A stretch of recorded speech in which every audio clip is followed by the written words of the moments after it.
ঈদের দিন এমন একটি আমল রয়েছে, বরকতময় আমল, যে আমলটি করলে আপনার আমার জন্য অনেক কল্যাণ এবং বরকত রয়েছে। সে আমলটি হলো, সাইয়েদুনা ইমাম গজ্জালী রহমতুল্লাহ আলাইহি তিনার কিতাবে মুকাশিফাতুল কুলুবে লিখেছেন, যে ব্যক্তি ঈদের দিন অর্থাৎ ঈদুল ফিতরের দিন অথবা ঈদুল আজহার দিন অর্থাৎ ঈদের দিন এই আমলটি করবে। কি আমলটি? সুবহানাল্লাহি ওয়া বিহামদিহি, এই তাসবিহটি 300 বার পাঠ করবে। পাঠ করার পরে সমস্ত মুসলমানদের রুহের মাগফিরাতের জন্য রুহের মধ্যে ইসালে সওয়াব করে দিবে। আল্লাহ তাআলা প্রত্যেক মুসলমানের নামে নামে ওই মুসলমানদের কবরের মধ্যে 1000 করে নূর প্রবেশ করাবেন। সুবহানাল্লাহ, কতই বরকত! এখন আমি তো পড়লাম, আমার পড়ার বরকতে প্রত্যেক মুসলমানের কবরের মধ্যে 1000 করে নূর প্রবেশ করবে, তো আমার লাভ কি হবে?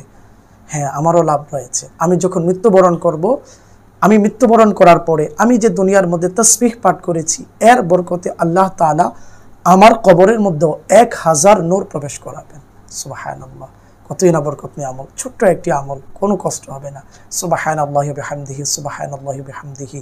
আমরা এই তাসবিহটি হয়তো 2-4 মিনিট লাগবে পাঠ করতে, আমরা সময় নিয়ে যেন স্মরণে রেখে যেন ঈদের দিন এই তাসবিহটিকে পাঠ করে নিই। আল্লাহ তাআলা আমাদেরকে আমল করার তৌফিক দান করুন।